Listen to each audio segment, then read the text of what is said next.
अस्सलामुअलैकुम। चलिए आज तवे का फल पकाएंगे, हरा फल तवे का पकाएंगे। इसके लिए हमने 1 से सवा किलो गोश्त को पतला कटाकर ले लिया है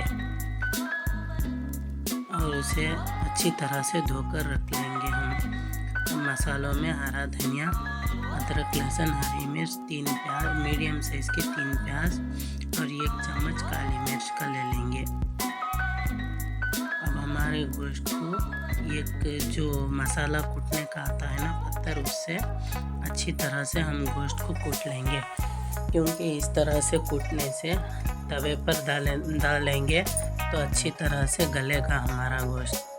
नहीं तो कुकर में गलाना चाहिए, कुकर में गलाने से टेस्ट इतना नहीं आएगा। इसलिए हम इस तरह से अच्छी तरह से कुचल कर ले लेंगे गोश्त को। जो हमने मसाला रखा था उसे जार में डालकर पीस लेंगे। जो 3 प्याज रखी थी हमने, वो प्याज, हरी मिर्च डाल देंगे और इसी के साथ ही काली मिर्च, 1 चम्मच काली मिर्च लिया है हमने। जो लहसुन रखा था वो लहसुन और जो अदरक रखी थी उसे काट कर ले लेंगे। फ्रेंड्स, इसे अदरक लहसुन फ्रेश ही लेना है, क्योंकि फ्रेश लेने से इसका जायका बढ़ जाता है, टेस्ट अच्छा आता है।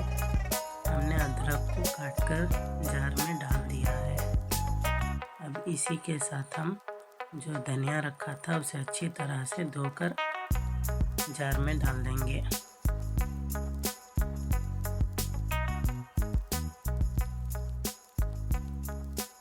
हमने हरा धनिया डाल दिया है फ्रेंड्स। अब इसी में हम 2 चम्मच सूखा धनिया पाउडर डाल देंगे,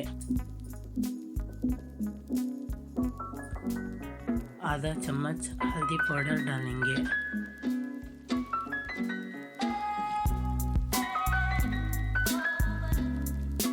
अब इसी में हमारे गोश्त को कितना लगेगा अंदाजे से देखकर उतना नमक ऐड कर लेंगे हम। इसे अच्छी तरह से ग्राइंड कर लेंगे। ग्राइंड करने के बाद जो गोश्त हमने अच्छी तरह से कूट कर रखा था उसमें थोड़ा थोड़ा गोश्त, थोड़ा थोड़ा मसाला डालकर अच्छी तरह से इसे मसल कर गोश्त को हम मसाला लगा लेंगे। मसाला लगाने के बाद 1 से 2 घंटे के लिए हम फ्रिज में रख देंगे। ऐसा करने से हमारा मसाला अच्छी तरह से गोश्त में लग जाएगा और गोश्त फ्लेवरफुल हो जाएगा। देखिए फ्रेंड्स, हमने थोड़ा गोश्त और मसाला इस तरह से हमने डाला है। अब उसे खोलकर अच्छी तरह से एक एक पीस को हम मसाला मसल कर रख देंगे।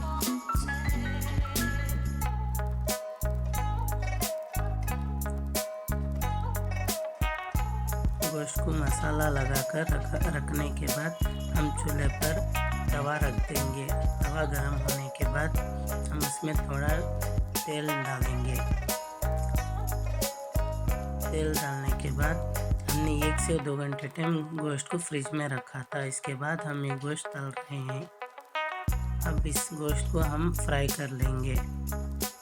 तवे पर तेल में हम गोश्त को ऐड करेंगे। ये 1 या 2 या 3 पीस, हमारे तवे में कितने पीस आएंगे उतने पीस हम डालेंगे, ओवर नहीं करेंगे।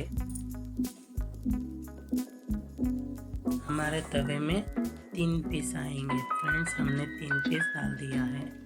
अब इसे ढककर थोड़ी देर पकाएंगे। देखिए फ्रेंड्स, हमने 3 पीस गोश्त को डाल दिया है। अब हम इसे ढककर पकाएंगे।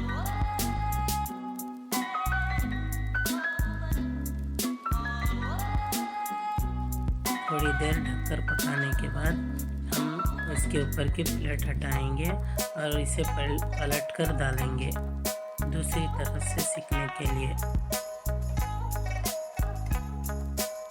ये तलते वक्त तेल के छींटे बहुत उड़ेंगे फ्रेंड्स, बहुत ध्यान से करना है इसे। फिर से हम प्लेट बंद कर देंगे और पकने देंगे। देखिए फ्रेंड्स, हमारा गोश्त अच्छी तरह से फ्राई हो गया है। अब इसे निकाल लेंगे और दूसरी बैच में फिर से डालेंगे।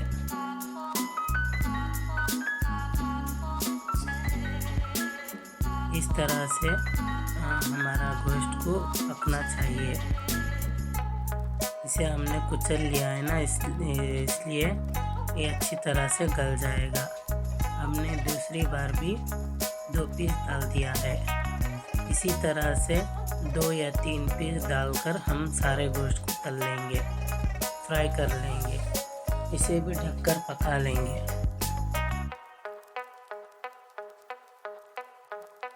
देखिए फ्रेंड्स, इसे भी पलट देंगे दूसरी तरफ से पकने के लिए। फिर से ढक देंगे इसे। लीजिए फ्रेंड्स, हमारा फाल तैयार हो गया है।